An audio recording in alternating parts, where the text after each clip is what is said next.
Hi friends, welcome back to దిర్మల్ study circle. ఈరోజు మనం డిఎస్సిలో వచ్చే విద్యా దృక్పథాలు సంబంధించిన టాప్ 20 క్వశ్చన్స్ గురించి సవివరంగా తెలుసుకుందాం. మొదటి ప్రశ్న, నల్లబల్ల పథకాన్ని ఎప్పుడు ప్రవేశపెట్టారు? ఏ 1986, బి 1985, సి 1987, డి 1988. సరైన సమాధానాన్ని మీరు కామెంట్లో పోస్ట్ చేయండి.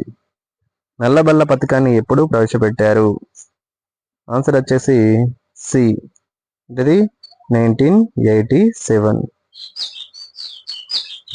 నెక్స్ట్ రెండవ ప్రశ్న, ప్రస్తుత 10+2+3 విధానంలో జాతీయ విద్యా విధానం 2020 ప్రకారం కొత్త విద్యా విధానం నిర్మాణం ఏమిటి? ప్రస్తుతం 10+2+3 విధానంలో నడుస్తుంది. అలాగే జాతీయ విద్యా విధానం 2020 ప్రకారం కొత్త విద్యా విధాన నిర్మాణం ఏమిటి అని ప్రశ్న అడగడం జరుగుతుంది. మనం ఆప్షన్ చూసినట్లయితే ఏ 3+4+4+5, బి 5+3+3+4, సి 4+3+3+5, డి 5+4+3+3. సరైన సమాధానాన్ని మీరు కామెంట్ చేయండి. ఆన్సర్ వచ్చేసి బి 5+3+3+4. జాతీయ విద్యా విధానం 2020 ప్రకారం కొత్త విద్యా విధాన నిర్మాణం ఏమిటి అంటే 5+3+3+4. మూడో ప్రశ్న, విద్యా హక్కును ప్రాథమిక హక్కుగా ప్రవేశపెట్టిన భారత రాజ్యాంగ సవరణ ఏది? అని ప్రశ్న. ఏ 86వ రాజ్యాంగ సవరణ, బి 92వ రాజ్యాంగ సవరణ, సి 97వ రాజ్యాంగ సవరణ, డి 104వ రాజ్యాంగ సవరణ. ఏ 86వ రాజ్యాంగ సవరణ, బి 92వ రాజ్యాంగ సవరణ, సి 97వ సవరణ, డి 104వ రాజ్యాంగ సవరణ. విద్యా హక్కును ప్రాథమిక హక్కుగా ప్రవేశపెట్టిన భారత రాజ్యాంగ సవరణ ఏది అంటే సరైన సమాధానం ఏ 86వ రాజ్యాంగ సవరణ 2002లో చేయడం జరిగింది. నెక్స్ట్ నాలుగో ప్రశ్న, సమగ్ర శిక్షా అభియాన్ కార్యక్రమ అమలు తీరును పర్యవేక్షించే బాధ్యత ఏ ప్రభుత్వ సంస్థపై ఉంది? సమగ్ర శిక్షా అభియాన్ కార్యక్రమ అమలు తీరును పర్యవేక్షించే బాధ్యత ఏ ప్రభుత్వ సంస్థపై ఉంది? మనం సరైన సమాధానం చూసినట్లయితే ఏ జాతీయ మానవ హక్కుల కమిషన్, బి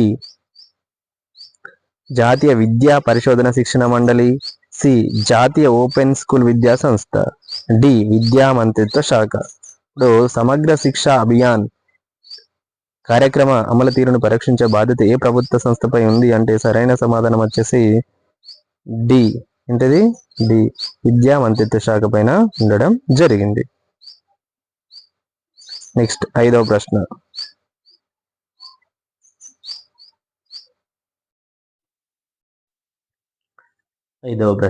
వికలాంగుల చట్టం 2016లో ఎన్ని రకాల వైకల్యాలను చేర్చారు? ఏ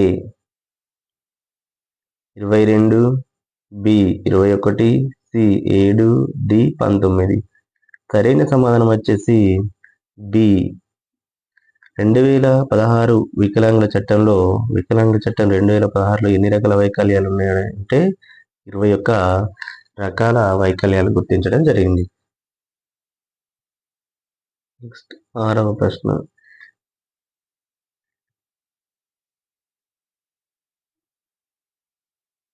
ముస్లిం విద్యా విధానంలో ప్రాథమిక పాఠశాలను ఏమని పిలిచేవారు? ఏ మదర్సాలు, బి మక్తబులు, సి మదర్సాయిలా, డి పబ్బజా. ముస్లిం విద్యా విధానంలో ప్రాథమిక పాఠశాలను ఏమని పిలిచేవారు అంటే సరైన సమాధానం వచ్చేసి బి, ఏమని పిలిచేవారు? మక్తబులు అని పిలవడం జరిగింది. ఏడో ప్రశ్న,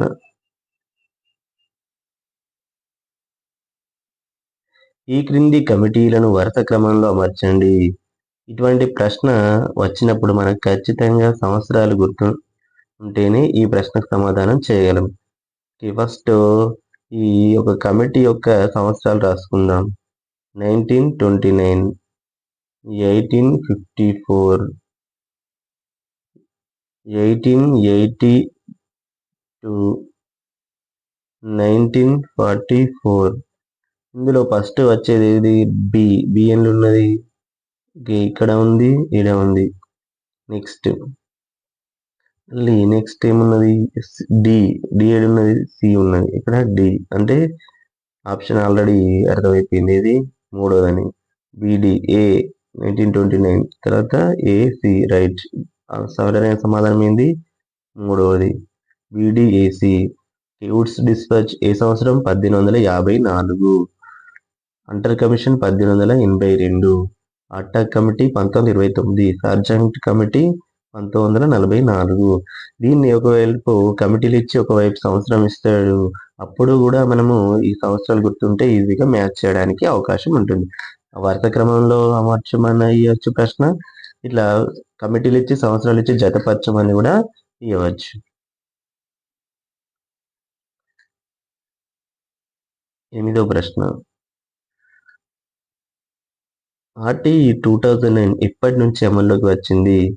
ఏ ఏప్రిల్ 1, 2010, బి మార్చి 1, 2010, సి ఏప్రిల్ 7, 2010, డి మార్చి 7, 2010. ఆర్టీఈ 2009 ఎప్పటి నుంచి అమలుకి వచ్చింది అంటే సరైన సమాధానం వచ్చేసి ఏ. ఎప్పటి నుంచి అమలుకి వచ్చింది? ఏప్రిల్ 1, 2010. 9వ ప్రశ్న, ఉపాధ్యాయ వృత్తిపర ప్రవర్తన నియమాలని రూపొందించింది ఎవరు? ఉపాధ్యాయ వృత్తిపర ప్రవర్తన నియమాలని రూపొందించింది ఎవరు? A SCERT, B NCERT, C సైట్, డి ఎన్సిటి. ఉపాధ్యాయ వృత్తిపర ప్రవర్తన నియమాన్ని రూపొందించింది ఎవరు అని సరైన సమాధానం చూసినట్లయితే ఆన్సర్ వచ్చేసి బి. ఎవరు? ఎన్సీఆర్టీ వారు రూపొందించడం జరిగింది. నెక్స్ట్ 10వ ప్రశ్న,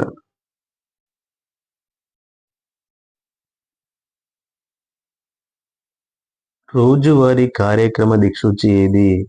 రోజువారీ కార్యక్రమ దిక్సూచి ఏది? A school calendar, B time table, C project record, D log book. సరైన సమాధానం చూసినట్లయితే బి టైం టేబుల్. రోజువారీ పాఠశాల కార్యక్రమ దిక్సూచి ఏది అంటే టైం టేబుల్. నెక్స్ట్ 11వ ప్రశ్న,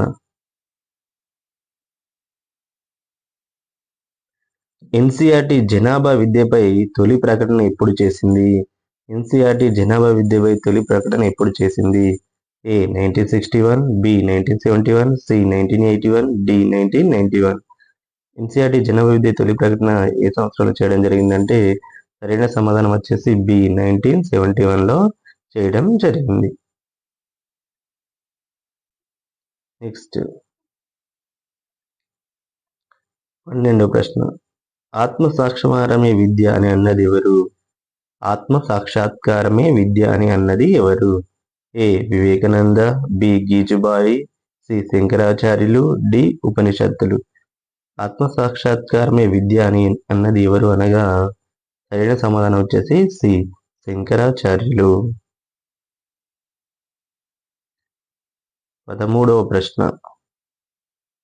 సాక్షర భారత్ మిషన్ను ఎప్పుడు ప్రారంభించారు? సాక్షర భారత్ మిషన్ను ఎప్పుడు ప్రారంభించారు? A September 5, 2009, B September 6, 2009, C September 7, 2009, D September 8, 2009.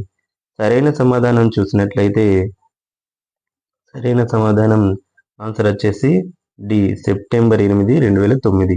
September 8న అంతర్జాతీయ అక్షరాస్యత దినోత్సవం. అంతర్జాతీయ అక్షరాస్యత దినోత్సవం ఎప్పుడంటే సెప్టెంబర్ 8న.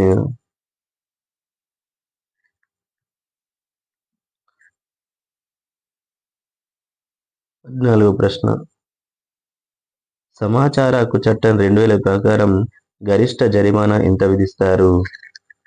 సమాచార హక్కు చట్టం 2005 ప్రకారం గరిష్ట జరిమానా ఎంత విధిస్తారు? ఏ 250, బి 2500 రూపాయలు, బి 12500 రూపాయలు, డి 25,000 రూపాయలు.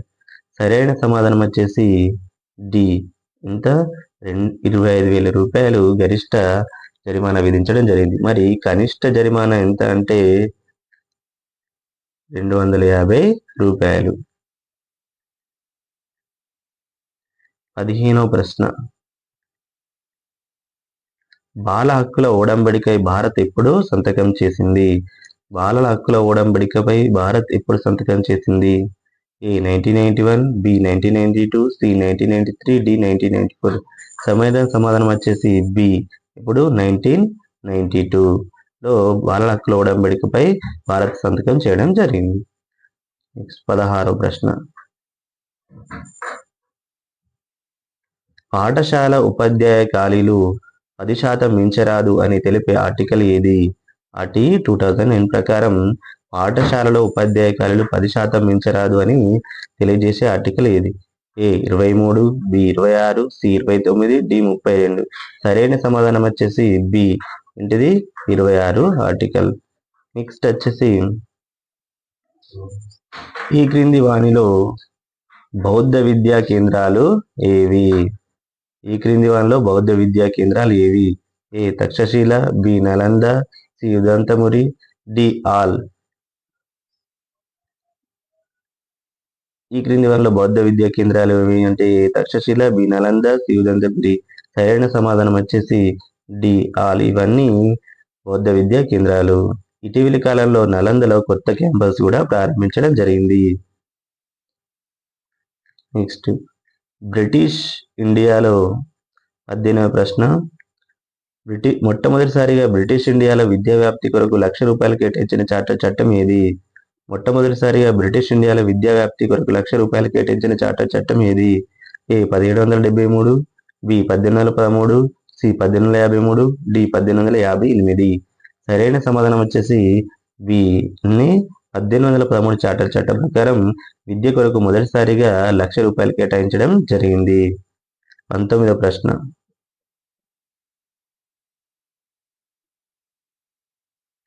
ఆర్టీ 2009 ప్రకారం ఆర్టికల్ 23 దేనిని తెలుపుతుంది?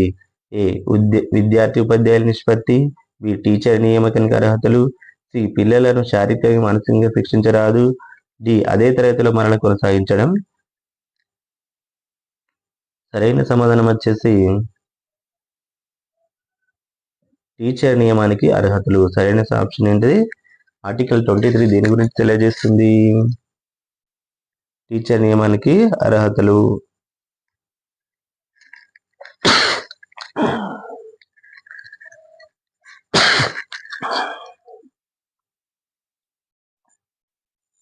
నెక్స్ట్ 20వ ప్రశ్న. పాఠశాల విద్యలో తొలిమెట్టు కార్యక్రమం ఎప్పటి నుంచి అమలు చేస్తున్నారు? తొలిమెట్టు కార్యక్రమాన్ని ప్రాథమిక స్థాయిలో ప్రారంభించడం జరిగింది. ఏ విద్యా సంవత్సరం నుంచి అని ప్రశ్న. ఏ 2020-21, బి 21-22, సి 2022-23 విద్యా సంవత్సరం, డి 2023-24 విద్యా సంవత్సరం. పాఠశాల విద్యలో తొలిమెట్టు కార్యక్రమం ఎప్పటి నుంచి అమలు చేస్తున్నారంటే సరైన సమాధానం వచ్చేసి సి 2022-23 సంవత్సరం నుంచి అమలు చేయడం జరుగుతుంది. ఓకే, ఈ వీడియో చూస్తున్న మిత్రులందరూ లైక్ చేయండి, షేర్ చేయండి, సబ్స్క్రైబ్ చేయండి. ఇటువంటి మరిన్ని వీడియోలు కావాలంటే కామెంట్ చేయండి. ఇది మరియు నెక్స్ట్ కూడా మోడల్ పేపర్ 2 కూడా వస్తుంది, దాన్ని కూడా చూడండి. ఇంతకుముందు జీకే కరెంట్ అఫైర్స్ అని టాప్ 20 క్వశ్చన్ చేశాను, దాన్ని కూడా చూడండి. All the best. Thank you.